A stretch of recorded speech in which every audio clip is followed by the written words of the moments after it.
Good morning, class. Good morning, teacher. I'm going to talk about Delphine Bertholon, born in France in 1976. Is a French writer and a screenwriter. She lived in Paris and also collaborates on short films. She has published 3 novels. Her first novel is Cabine Commune, Phrase, Livre de l'Argent. And the book that I'm going to talk about is Never Forget I Love You. It's the only novel that was translated in Spanish.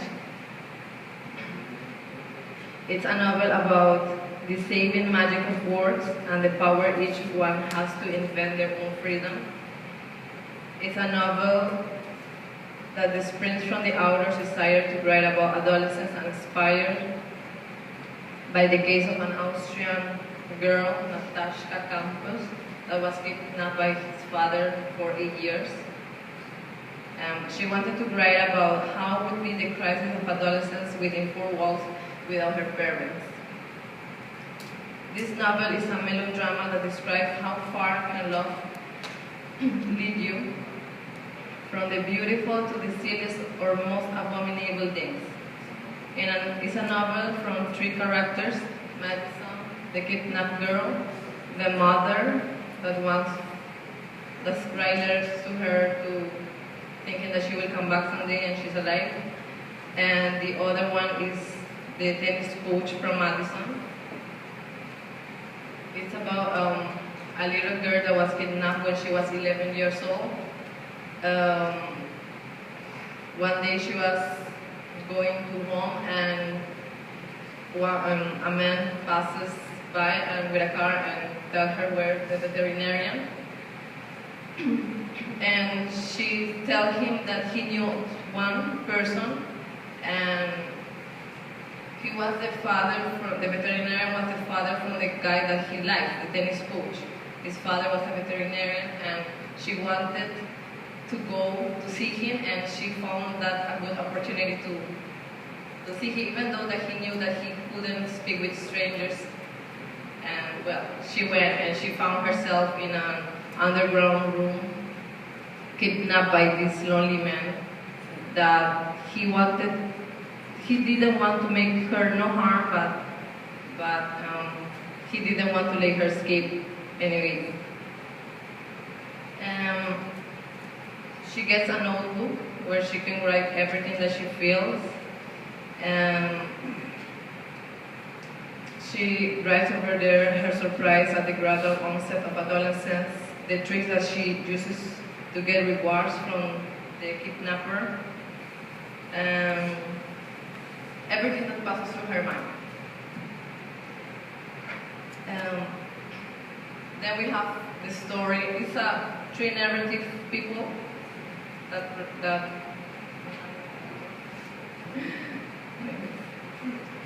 Leonore de Madison's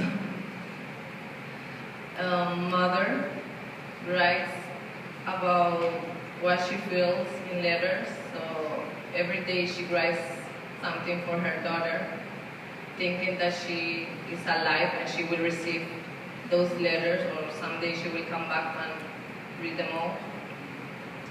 And she writes about the family's goings on, the reason for hopes and sadness, that the cat misses her, that his grandfather died, and how she feels. And in each letter, when she finished to write it, she's always saying, "Never forget I love you." And the other character that we have on the book is Stanislas, the tennis coach. Independent of their parents and working as a teacher, was caught in a very destructive relationship with his son. A chance encounter that will lead him to the edge of his dignity. He desperately wants to be loved, willing to go to any length. He does not truly value his freedom. However, the tie that binds him to Madison never released, and his concern for her remains. This is a beautiful story that is written with sensitivity, without being dramatic at all.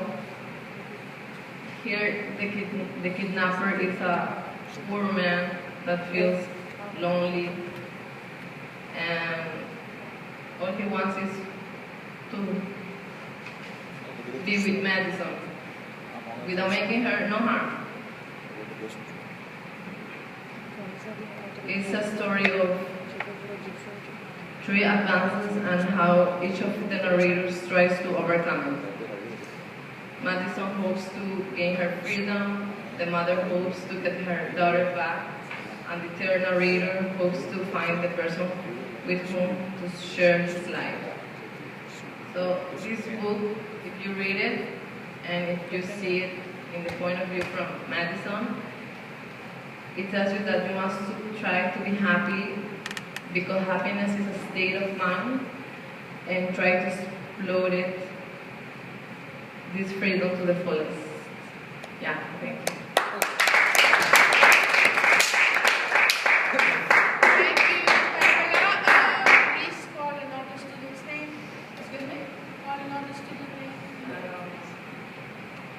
Jordan.